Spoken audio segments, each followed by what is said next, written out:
Hello, friends, and welcome back to Malicious Compliance Stories. Wow, I don't think it was petty. I think it was epic. Good ending for everyone, except the lousy neighbor dude. But before we begin, best way to support our channel is to leave comments, like, and subscribe with the turned-on bell so you don't miss the new video every single day. Here we go. Car alarm equals car theft.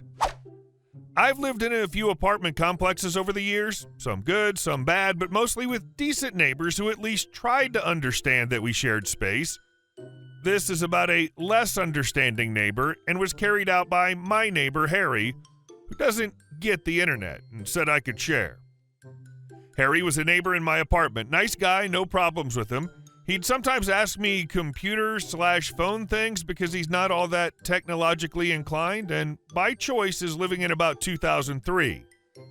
We had another neighbor in our large complex who would often get back late at night or early in the morning and blast music. People respectfully approached him a few times and he'd tell them off and the complex did nothing. This was often enough that even as a deep sleeper, this guy would wake me up about weekly. One night, this guy comes back and accidentally, I'm assuming, sets off his car alarm. It was going off for a while and no sign of it stopping. Harry happened to be awake and called the police to report a car theft. He was hoping that they might just talk to him about not being so loud so late at night. As it turns out, there was a patrol car nearby. They came as our Jersey neighbor was finally going out to turn the car alarm off. Harry says that the police ended up taking the jerk neighbor away too. He checked the local police blotter, and it turns out that jerk neighbor had out-of-state warrants, and when they searched his vehicle, that there was a pile of illegal substances in it. Thanks, Harry, that we all get to sleep better now. And our second story. Elderly woman threatens to call the police and sue me personally because I can't process her return. I work at a chain clothing retailer in their returns department. We have the worst return system in the world. The company prides itself on a convenient and hassle-free return policy, but sometimes it's a pretty big inconvenience and hassle for those of us in charge of returns. To give an example of how easy it is to return things here, I had one gentleman last month with no receipt, no store credit card from which to look up the purchase, all tags removed from the clothing, and he flat out admitted he had purchased the clothes nearly a year ago, and we still processed it.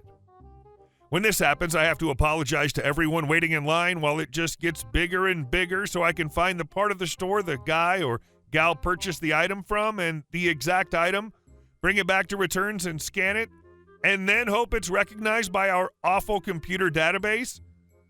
If it isn't, I have to call for a manager, then wait for him or her to show up and resolve the issue. All while the line is getting even bigger and attitudes from everyone more aggressive.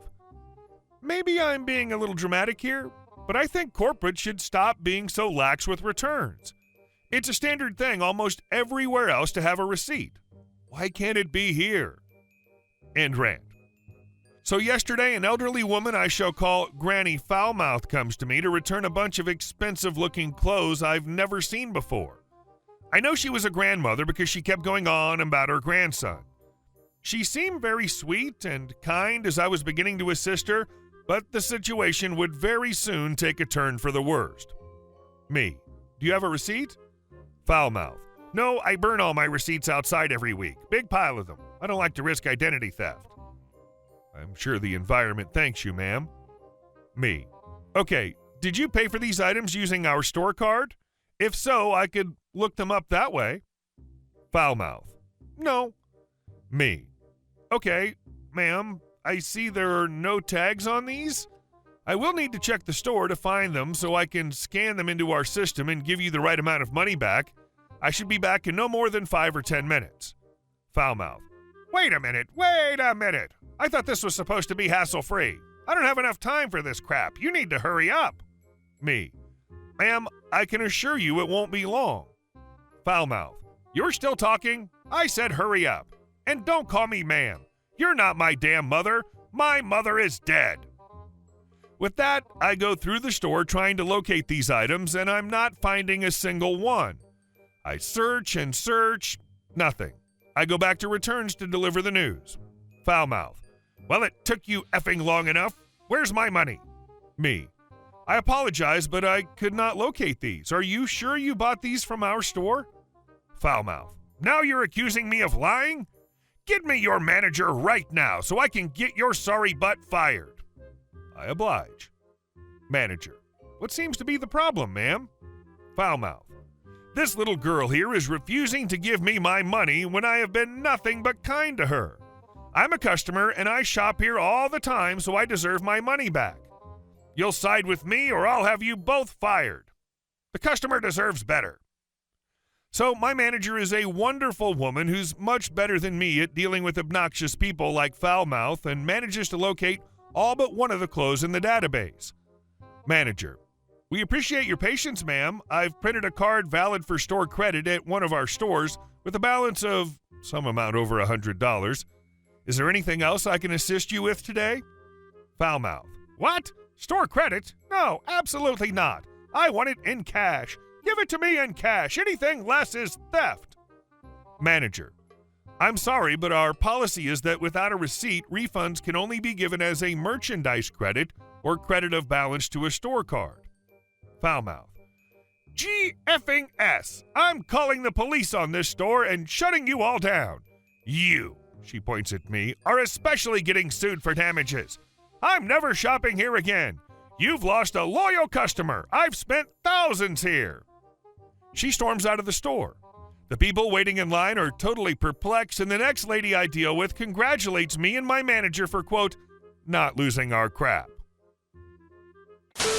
And our next story. Homeless lady tells me that giving her $20 isn't enough. I was visiting Boston this past February when this happened. I don't know what it is, but beggars seem to be a lot more persistent in Boston compared to my hometown, Chicago, and this was the worst encounter I had yet. My girlfriend and I were walking back to our hotel, and as we were waiting for a red light to change, a homeless woman approached us and gave us a long speech about how she isn't on drugs and has kids, etc. I know it probably was all lies, but she seemed kind regardless. I should have just walked away. I don't know what I was thinking. But I decided to help this woman out. She asked for $20 and there was an ATM vestibule right where we were. There wasn't anyone in the bank it was attached to. I think it was closed for some reason that day. Anyway, I swipe my card to get into the vestibule, and as soon as I get up to the ATM, I hear the woman catch the door and come in behind us. At this point, I was actually a little scared and thought that I really effed up. I thought she was going to rob me or something. Luckily, she didn't do that. She just stood there. When the ATM asked for an amount, I heard the woman say, actually, I could really use $40. Obviously, I say no and just explained that I didn't have that much to spare. She was very persistent and tried giving us her speech again, and she said $20 isn't enough. At this point, I was angry and very uncomfortable that she thought it was okay to sneak into the vestibule with us. So I hit the cancel button on the transaction, lied, and said that the withdrawal was denied for some reason and went to leave. Her whole attitude changed. She went from very appreciative that we even stopped to making disgruntled comments under her breath and storming out of the vestibule angrily. I really couldn't believe it. Anytime I give a homeless person even $1, they seem very appreciative. Scoffing at $20 is just insane to me. And our last story. Entitled family steals my entire vegetable garden. We have a not-so-small vegetable garden in the backyard of my family's house. Me and my mom are the gardeners, and we grow a bunch of zucchini, snap peas, herbs, broccoli, carrots, tomatoes, and even grapes with the occasional other vegetables, radishes, bell peppers, etc. One day, I hear something outside my window, which is right above the largest planter box in our garden. I look outside and see two kids from the neighborhood picking vegetables from the planter box. I run out and see the two of them have their arms full of zucchini and carrots and even some tomatoes. I ask what on earth they're doing, and they say, we live in the neighborhood. I told them that those are our vegetables and they can't take them. They just said, it's our neighborhood too and we can have them if we want. And they took off before I could stop them, literally vaulting over the small fence that separates our side yard from the neighbors. Different neighbors, not the ones that were stealing. A few days later, I heard something outside my window again, and I look out and see these kids' mom loading a basket with vegetables from the planter. I again rush out and see that her and her kids are loading baskets with everything they could grab. I watch as the mom grabbed a handful of the chives I'd been growing and ripped them out, roots and all. My mom must have heard me run out because she came out as well. She yelled, asking what they think they're doing, and the kids just kept picking vegetables while the mom just turned annoyed. "It's everyone's neighborhood and we need the food," she said, still picking from the garden and desecrating my prized chives. My mom told her that if she had just asked, we would have given them some, and even if it is everyone's neighborhood, it's our garden. She just huffed and left with her kids, and there wasn't anything we could do. Our garden was damaged beyond repair. Our zucchini plants were torn to bits, and the peas and tomatoes were trampled and shredded, and our grape bush that we had for years was broken at the base where one of them had stepped on it. There were no fresh vegetables that year, and my mom couldn't make her chocolate chip zucchini bread. A few days later, we installed a lock on the backyard fence, and the neighbors came banging on our door, mad that we installed a lock preventing them from getting into our garden. My mom just told them to go away, and if she saw them in our garden again, she'd call the cops. We thankfully never saw them again, and our garden is happy now, and we managed to bring the grapes back to life. A little while ago, we planted some blueberry bushes in our front yard. Someone keeps stealing them, and half the blueberries are gone each season. We let the kids in the neighborhood eat them, but they only take like maybe 8 or 10 each day on weekends or during the summer. There are 10 bushes in total, about 100 to 150 blueberries each. I wonder who's taking 500 blueberries every year. We haven't caught them yet, but everyone knows. Probably the same type kids that put an entire bowl of candy in their bags at Halloween. Hey guys, thank you all for watching the video. I'll see you in the next one.